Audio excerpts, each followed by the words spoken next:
ಈಗಾಗಲೇ ಮುಖ್ಯಮಂತ್ರಿ ಸಿದ್ದರಾಮಯ್ಯನವರ ವಿರುದ್ಧ ಲೋಕಾಯುಕ್ತ ತನಿಖೆ ನಡೀತಾ ಇದೆ. ಲೋಕಾಯುಕ್ತ ಪೊಲೀಸರು ಮುಖ್ಯಮಂತ್ರಿಗಳ ವಿರುದ್ಧದ 14 ಸೈಟ್ಗಳ ಹಂಚಿಕೆಯ ಕೇಸ್ನ ತನಿಖೆಯನ್ನು ಪೂರ್ಣಗೊಳಿಸಿದ್ದಾರೆ.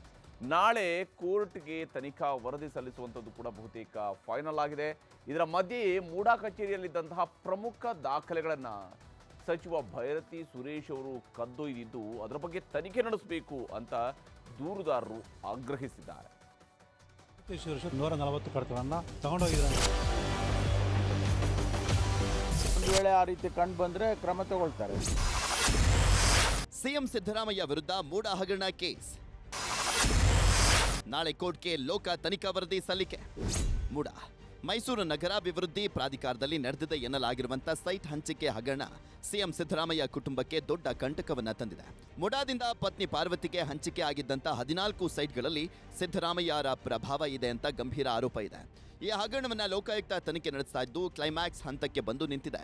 2 ತಿಂಗಳಿಂದ ನಡೆಸಿರುವಂತಹ ತನಿಖಾ ವರದಿಯನ್ನ ಮೈಸೂರು ಲೋಕಾಯುಕ್ತ ಟೀಮ್ ನಾಳೆ ಕೋರ್ಟ್ಗೆ ವರದಿಯನ್ನ ಸಲ್ಲಿಸಲಿದೆ.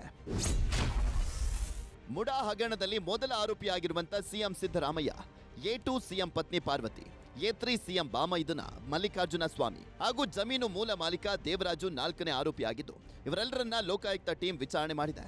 ಅಲ್ಲದೆ ಮೈಸೂರು ತಾಲೂಕಿನ ಕೆಸರೆ ಗ್ರಾಮದ ಸರ್ವೆ ನಂಬರ್ 464ರ 3.16 ಎಕರೆ ಭೂಮಿಯ ಸರ್ವೆ ವರದಿ, ಇದರ ಜೊತೆಗೆ ವಿಜಯನಗರ ಬಡಾವಣೆಯಲ್ಲಿ ಸಿಎಂ ಪತ್ನಿ ಪಾರ್ವತಿ ಪಡೆದಿದ್ದಂತ 14 ಸೈಟ್ಗಳ ಮಹಜರು ವರದಿಯನ್ನ ನಾಳೆ ಕೋರ್ಟ್ಗೆ ಸಲ್ಲಿಸಲಾಗುತ್ತೆ.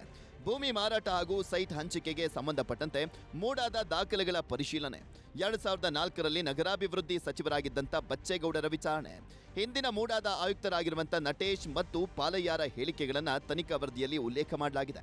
ಹಾಗೂ ಹಿಂದಿನ ಮೂಡಾ ಅಧ್ಯಕ್ಷರಾದಂಥ ಧ್ರುವಕುಮಾರ್ ವಿಚಾರಣೆ, ಮೈಸೂರು ನಗರಾಭಿವೃದ್ಧಿ ಪ್ರಾಧಿಕಾರದಲ್ಲಿ ಸಂಗ್ರಹಿಸಿದ ದಾಖಲೆಗಳು ಮತ್ತು ಹಗರಣದ ಬಗ್ಗೆ ದೂರು ನೀಡಿದಂಥ ದೂರುದಾರರ ವಿಚಾರಣೆ ಹಾಗೂ ಅವರಿಂದ ಸಂಗ್ರಹಿಸಿದ ದಾಖಲೆಗಳನ್ನು ಲೋಕಾಯುಕ್ತ ಅಧಿಕಾರಿಗಳು ಹೈಕೋರ್ಟ್ಗೆ ಸಲ್ಲಿಕೆ ಮಾಡಲಿದ್ದಾರೆ.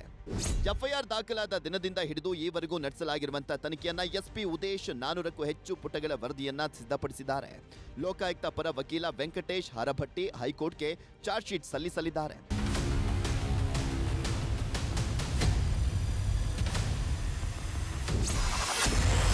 ಸಿಬಿಐ ತನಿಖೆ ಬಗ್ಗೆ ನಾಳೆ ಹೈಕೋರ್ಟ್ನಲ್ಲಿ ನಿರ್ಧಾರ.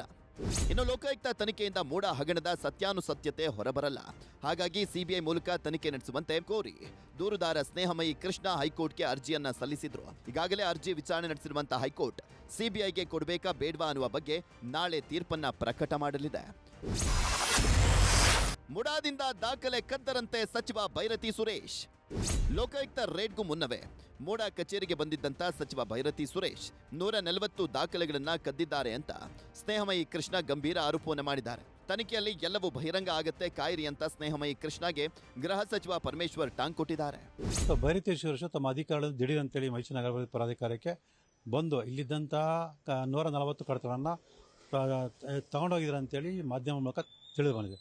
ಸೊ ಅದು ನಿಜ ಅಂತೇಳಿ ಸರ್ಚ್ ವಾರೆಂಟ್ ಪುಷ್ಟೀಕರಿಸುತ್ತೆ. ಯಾರೇ ತನಿಖೆ ಮಾಡಲಿ ಈ ವಿಚಾರಗಳೆಲ್ಲ ತನಿಖೆನಲ್ಲಿ ಬರಲೇಬೇಕು. ಅಷ್ಟೊಂದು ಫೈಲ್ಗಳು ಎತ್ಕೊಂಡು ಬಂದಿದ್ದಾರೆ ಅವರು ಅಂತ ಅಂದಾಗ ಅದು ತನಿಖೆನಲ್ಲಿ ಗೊತ್ತಾಗಲೇಬೇಕು. ಒಂದು ಕಡೆ ಚಾರ್ಜ್ ಶೀಟ್ ಸಲ್ಲಿಕೆ, ಮತ್ತೊಂದು ಕಡೆ ಸಿಬಿಐ ತನಿಖೆಯ ನಿರ್ಧಾರ. ಸಿಎಂ ಸಿದ್ದರಾಮಯ್ಯನವರಿಗೆ ನಾಳೆ ಮಹತ್ವದ ದಿನವಾಗಿದ್ದು ಹೈಕೋರ್ಟ್ನತ್ತ ಎಲ್ಲರ ಚಿತ್ತ ನೆಟ್ಟಿದೆ. Bureau report, news 18.